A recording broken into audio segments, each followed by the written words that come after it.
స్మోకింగ్ని quit చేయడం చాలా easy. Junk ఫుడ్ని దూరం పెట్టడం చాలా సింపుల్. జిమ్కి వెళ్ళి వర్కౌట్స్ చేయడం సూపర్ ఈజీ. లైఫ్ స్టైల్ని మార్చుకోవడం కోసం ఇంత కష్టపడుతుంటే నువ్వేంటి ఇవన్నీ చాలా ఈజీ, చాలా సింపుల్ అంటున్నావు అని అనుకుంటున్నారా? మొదట్లో నాకు కూడా ఇవన్నీ చాలా కష్టంగా అనిపించేవి.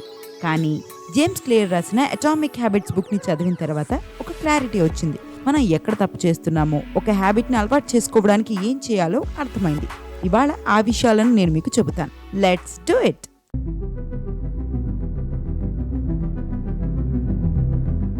ఈ బుక్లో రచయిత 4 లాస్ గురించి చెప్పారు. First law, make it obvious.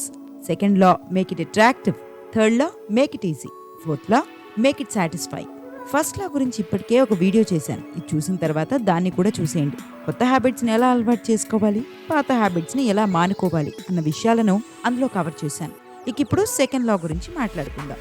ఈ వీడియో 2 సెగ్మెంట్లుగా డివైడ్ చేశాను. Segment 1, make it attractive. Segment 2, make it unattractive. Segment 1, make it attractive. మన రోజువారీ హ్యాబిట్స్ లో డోపమైన్ అనే న్యూరో ట్రాన్స్మిటర్ కీలక పాత్ర పోషిస్తుంది. మెదడులోని నర్వ్ సెల్స్ కి, శరీరంలోని ఇతర భాగాలకు ఇదొక కమ్యూనికేటర్ గా ఉంటుంది. ఒక్క మాటలో చెప్పాలంటే మనిషి శరీరానికి ఇదొక రివార్డ్ సెంటర్ గా పనిచేస్తుంది. ప్లెజర్ ని ఇస్తుంది, మోటివేషన్ ఇస్తుంది.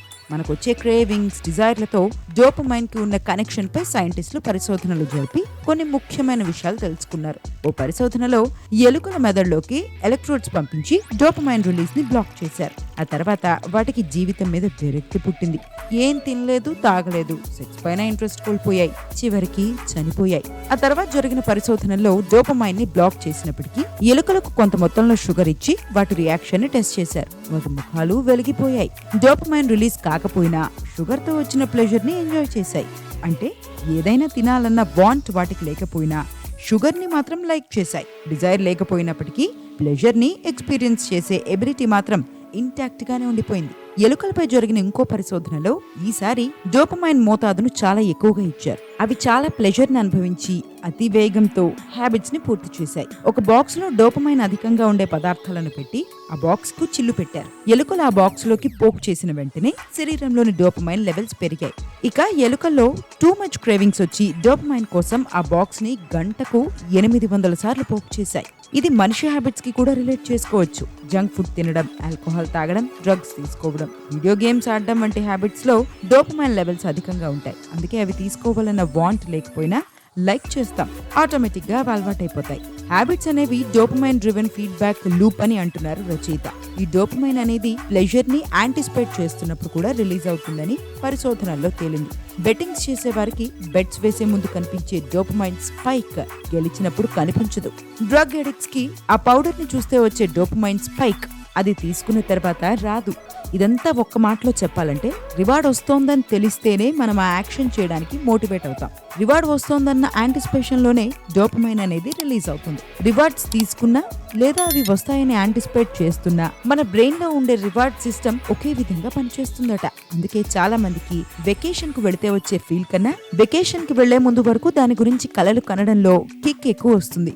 చిన్నప్పుడు బర్త్డేకి వచ్చే గిఫ్ట్స్ ని ఓపెన్ చేయడం కన్నా వాటి గురించి ఆలోచిస్తున్నప్పుడే ఎక్కువ ఎక్సైటింగ్ గా ఉండేది కదా. ఇలా మీకు ఎప్పుడైనా జరిగిందా? కింద కామెంట్ సెక్షన్ లో చెప్పండి.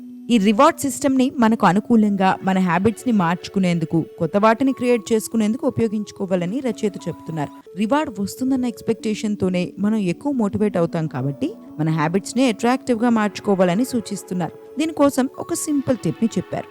అదే టెంప్టేషన్ బండ్లింగ్. సింపుల్ గా చెప్పాలంటే temptation bundling is linking an action you want to do with an action you need to do. ఉదాహరణకు you need to go to the gym, కానీ మోటివేషన్ రావట్లేదు.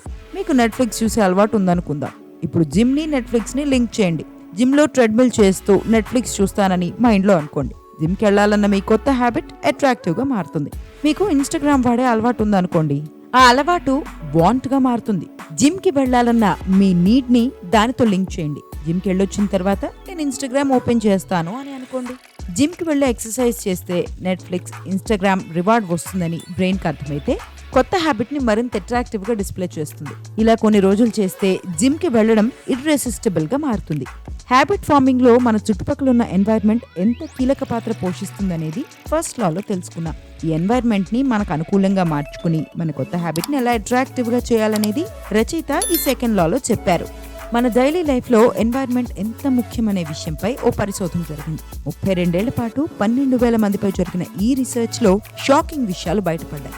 మనకి ఒబేసిటీ ఉన్న ఒక ఫ్రెండ్ ఉంటే మనం కూడా ఒబీస్ అయ్యే ఛాన్సెస్ 57 రెట్లు ఎక్కువగా ఉంటాయట. ఇది రివర్స్ లో కూడా అప్లై అవుతుంది. రిలేషన్ లో ఉన్న ఇద్దరిలో ఒకరు స్లిమ్ గా మారితే రెండో వ్యక్తి కూడా వెయిట్ లాస్ పై ఫోకస్ చేసే ఛాన్సెస్ 3 వంతులు పెరుగుతాయట. అందుకే surround your self with people who have the habits you want to have your self. ఉదాహరణకు బుక్ రీడింగ్ హ్యాబిట్ ని మీరు అలవాటు చేసుకుందాం అనుకుంటున్నారు, కానీ మీ సర్కిల్లో ఆ అలవాటు లేదనుకోండి, మీకు చాలా కష్టమవుతుంది. అందుకే అప్పటికే ఆ హ్యాబిట్ ఉన్న వారితో పరిచయం పెంచుకోవాలి. మీ కొత్త హ్యాబిట్ అట్రాక్టివ్ గా మారుతుంది. స్మోకింగ్ ని క్విట్ చేయాలని అనుకుంటూ చైన్ స్మోకర్స్ మధ్యలో ఉంటే ఏం లాభం? స్మోకింగ్ హ్యాబిట్ ని సక్సెస్ఫుల్ గా క్విట్ చేసిన వారితో మాట్లాడండి. దానికి సంబంధించిన గ్రూప్స్ లో జాయిన్ అవ్వండి. హెల్దీ లైఫ్ స్టైల్ని అలవాటు చేసుకోవాలనుకుంటే ఇప్పటికే ఫిట్గా ఉన్న వారితో మాట్లాడండి. వారెవరూ మీ సర్కిల్లో లేకపోతే సోషల్ మీడియాను వాడుకోండి. యూట్యూబ్లో చాలా ఛానల్స్ ఉన్నాయి, మీకు మంచి మంచి టిప్స్ లభిస్తాయి. వాటిని మీ లైఫ్లో అప్లై చేసుకోవచ్చు. Segment 2, make it unattractive. ఒక హ్యాబిట్ని అలవాటు చేసుకోవాలంటే దాన్ని అట్రాక్టివ్గా కనిపించేలా మార్చుకోవాలి. అదే ఒక హ్యాబిట్ని మానుకోవాలంటే దానికి సంబంధించిన క్రేవింగ్స్ని అన్అట్రాక్టివ్గా చేసేయాలి. మొదట్లో స్మోక్ చేయాలని, ఇన్స్టాగ్రామ్ స్క్రోల్ చేయాలని, వీడియో గేమ్స్ ఆడాలని మన బ్రెయిన్కు తెలియదు. కానీ మనలోని యాంగ్జైటీని తగ్గించుకునేందుకు వాటిని ఒక ఆప్షన్గా చూస్తాం. వాటి వల్ల కలిగే ప్లెజర్, రిలీఫ్తో అవి అలవాటుగా మారిపోయాయి. ఇక్కడే మన మైండ్ సెట్ని మార్చుకుంటే చెడు అలవాట్లను దూరం చేసుకోవచ్చు. మీలోని యాంగ్జైటీని తగ్గించుకోవడం కోసం స్మోక్ చేయాల్సిన అవసరమే లేదు. రన్నింగ్ కూడా చేయవచ్చు. ఇలా చాలా పాజిటివ్ ఆప్షన్స్ ఉంటాయి. సిగరెట్ ని చూస్తే కొంతమందికి దాన్ని తాగాలనిపిస్తుంది, ఇంకొందరికి దాని వాసన గుర్తొచ్చి మొహం తిప్పుకుంటారు. ఇక్కడ సిగరెట్ ఒకటే, కానీ దాంతో వాళ్లకున్న రిలేషన్ వేరు. ఆ పర్టికులర్ ఆబ్జెక్ట్ తో మనకున్న రిలేషన్ ఏంటి అన్న విషయంపైనే హ్యాబిట్స్ అనేవి డిపెండ్ అయి ఉంటాయి.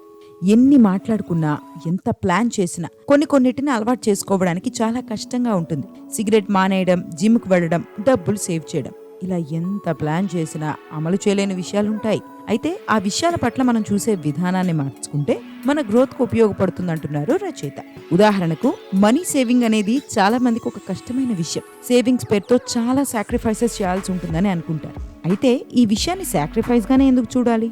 మన దగ్గర మనీ ఉంటే ఫ్రీడమ్ ఉంటుంది, మనకి నచ్చినట్టు బతకొచ్చన్న కోణంలో ఆలోచించవచ్చు కదా. ఎక్సర్సైజ్ అనగానే చాలా మందికి గుర్తొచ్చేది పెయిన్. చాలా కష్టపడాలి, చాలా నొప్పులు వస్తాయి, అవి మన వల్ల కాదనుకుంటారు. కానీ ఎక్సర్సైజ్ ని పెయిన్ తో ఎందుకు లింక్ చేయాలి? మిమ్మల్ని మీరు బిల్డ్ చేసుకుంటున్నట్టు అనుకోవచ్చు కదా. నేను రన్నింగ్కి వెళ్ళాలి అని అనుకోకుండా నేను నా బాడీని బిల్డ్ చేసుకోవాలి, నేను ఫిట్ అవ్వాలి అని అనుకోవచ్చు కదా. ఆ పాజిటివ్ టాక్ తో మీకు ఒక కొత్త ఎనర్జీ వస్తుంది. మెడిటేషన్ తో ఉన్న ఉపయోగాలు విని దాన్ని ప్రాక్టీస్ చేయాలనుకున్నారు, కానీ డిస్ట్రాక్షన్స్ తో విసుగెత్తిపోయారు. మాటికి డిస్ట్రాక్ట్ అవుతుంటే చిరాకు వస్తుంది, ఇక మెడిటేషన్ ని పక్కన పెట్టేస్తారు. ఇలా కాకుండా డిస్ట్రాక్షన్ అనేది ఒక ఆపర్చునిటీగా మీ బ్రీతింగ్ పై ఫోకస్ చేసేందుకు మీకు వచ్చిన మరో అవకాశంగా భావించవచ్చు కదా. ఇంకో అడుగు ముందుకేసి మీరు మోటివేషన్ రిచువల్ ఫాలో అవ్వచ్చు. మోటివేషన్ రిచువల్ అంటే మీ హ్యాబిట్స్ ని మీకు నచ్చిన విషయానికి లింక్ చేయడం. ఇలా చేస్తే మీకు మోటివేషన్ కూడా లభిస్తుంది.